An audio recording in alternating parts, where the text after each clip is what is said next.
ओम शांति। आप सभी को आने वाले नए संवत्सर की विक्रम संवत की शुभकामनाएं और अभिवादन करती हूँ। आज मैं आपको एक आध्यात्मिक चेतना की यात्रा पर ले चलने के लिए आई हूँ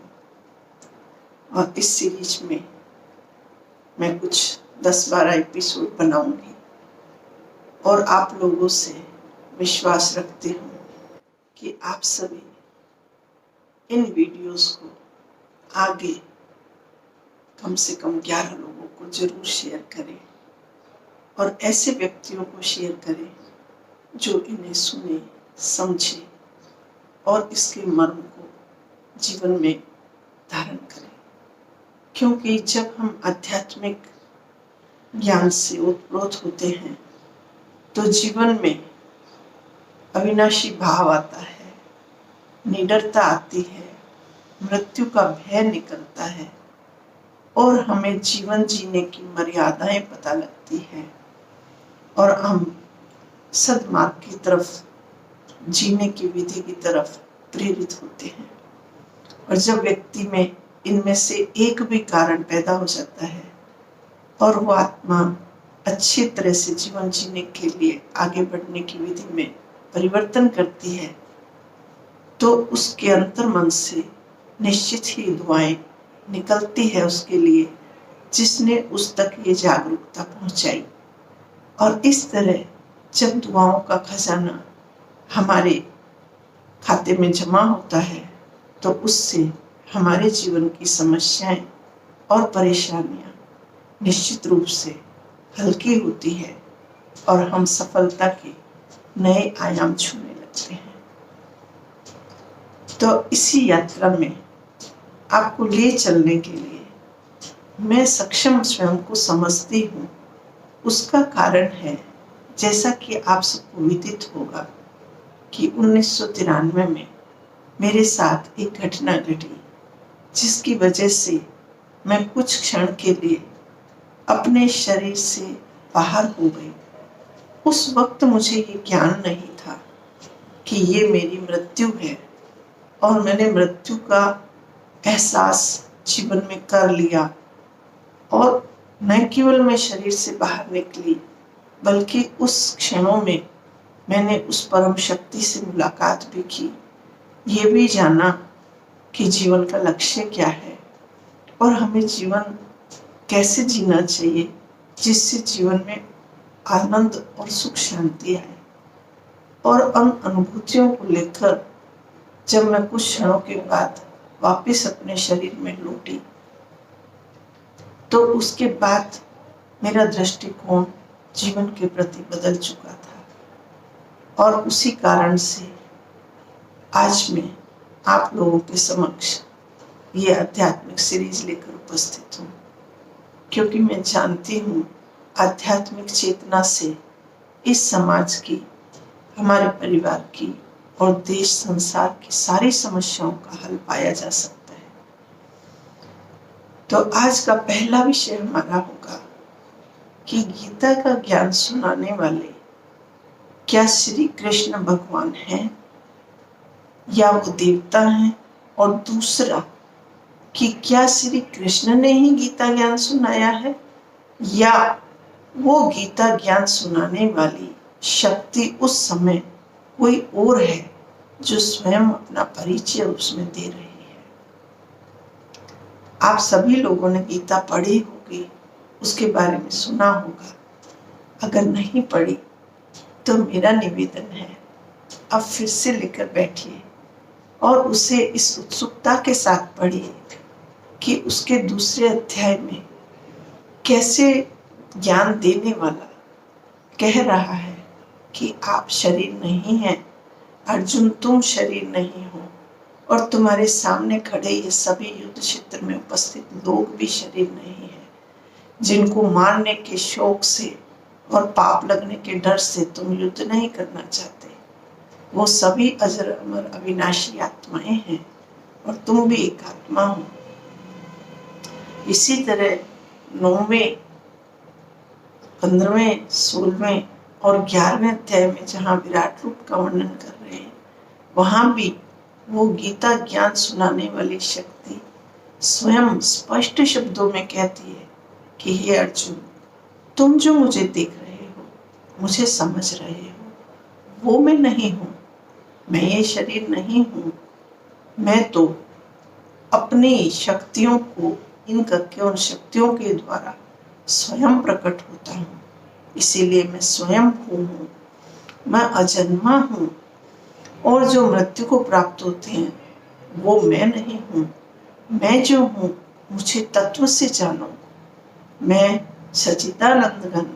ब्रह्मा स्वरूप हूँ। यानी कि जब मैं मनुष्य रूप में प्रकट होता हूँ तो मेरी परिभाषा, जब सच्चिदानंद का संधि विच्छेद करते हैं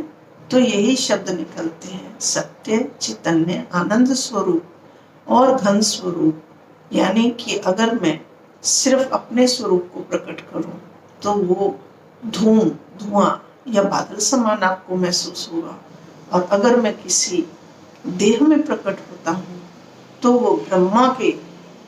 नाम से जो तुम जानते हो उसमें प्रकट होता हूँ, ब्रह्मा स्वरूप हूँ। और तब ये भी वो कहते हैं कि ब्रह्मा जो सृष्टि का स्थापक है उसके द्वारा मैं ये सृष्टि की संकल्पों से रचना करता हूँ, और अंत में ये सारी सृष्टि को लेकर जाने का जिम्मेवार भी मैं ही हूँ। तो अब तो हमें ये स्पष्ट हो जाता है कि, और ये भी भगवान ने कहा है कि जैसे तुम एक आत्मा हो ऐसा मैं भी हूँ, पर मैं परम हूँ,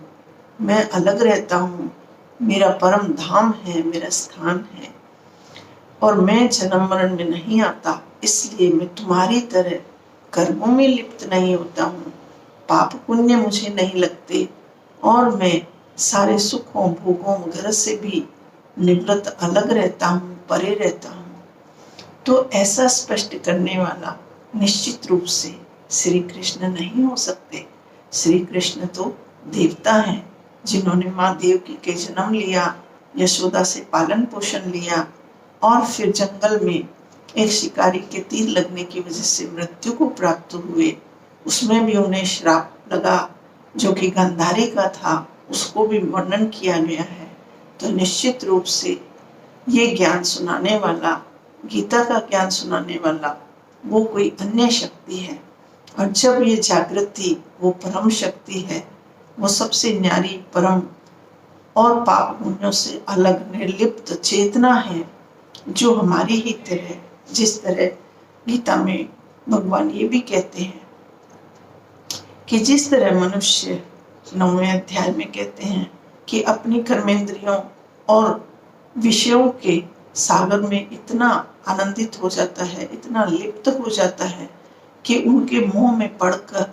वो स्वयं को आत्मा स्वरूप में भी नहीं जानता, उसी प्रकार मुझे भी एक साधारण मनुष्य तन में प्रकट जब मैं होता हूँ तो मुझे वास्तविक स्वरूप को नहीं पहचान पाते और दिग्भ्रमित होकर सोचते हैं कि भगवान भी मक्खन चोरी करता है, भगवान युक्तियां लगाता है, सत्य और झूठ को बोलने में हिचकता नहीं है, और भगवान कई रानियां रखता है, 16,000 रानियां रखता है, और इस तरह के जो भी आचरण जीवन में व्यक्ति के या श्री कृष्ण से जुड़े हुए हैं वो सब ईश्वर पर लगाने से हम ईश्वर की मूल परिभाषा से आज भटक गए हैं, और ईश्वर की परिभाषा से भटकने से उसकी दिव्य शिक्षाओं को भी आज युवा पीढ़ी धारण नहीं कर पा रही, और वो भटकी हुई है, और व्यक्ति ये समझता है कि जब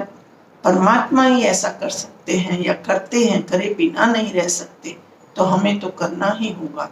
जबकि जीवन जीने की ये शैली हमारी समस्याओं का मूल कारण है। तो हमें ये जागृति, ये आज सत्य सबको स्पष्ट करना है कि गीता का ज्ञान देने वाली जो शक्ति थी वो परम शक्ति है, वो परम पिता है, वो परम आत्मा है, वो कभी शरीर रूप में जन्म मरण लेकर, मतलब गर्भ धारण करके जन्म लेकर नहीं आते, और ना ही मृत्यु को प्राप्त करते हैं। ये बात जब स्पष्ट होगी तो मनुष्यों को भ्रम टूटेगा, ईश्वर की परिभाषा में वैसे भी परिभाषा वो सर्वसम्मति से स्वीकार्य होती है जो सब धर्मों को स्वीकार हो। अगर आज कोई हमसे कहे कि मोहम्मद साहब को या महात्मा ईसा को भगवान मान लो, तो हम नहीं मान सकते। उसी तरह उन्हें कहे कि श्री कृष्ण को भगवान मान लो, तो वे भी ना करेंगे। और ये सत्य भी है, क्योंकि भगवान को सभी ने ज्योति स्वरूप माना है। उसे समझने सोचने वाला, हमको पालन पोषण करने वाला परम शक्ति के रूप में सब में स्वीकार किया है। तो निश्चय ही जो गीता में कहा गया है वह परम सत्य है कि भगवान अपनी अलग ही विधि अपनाते हैं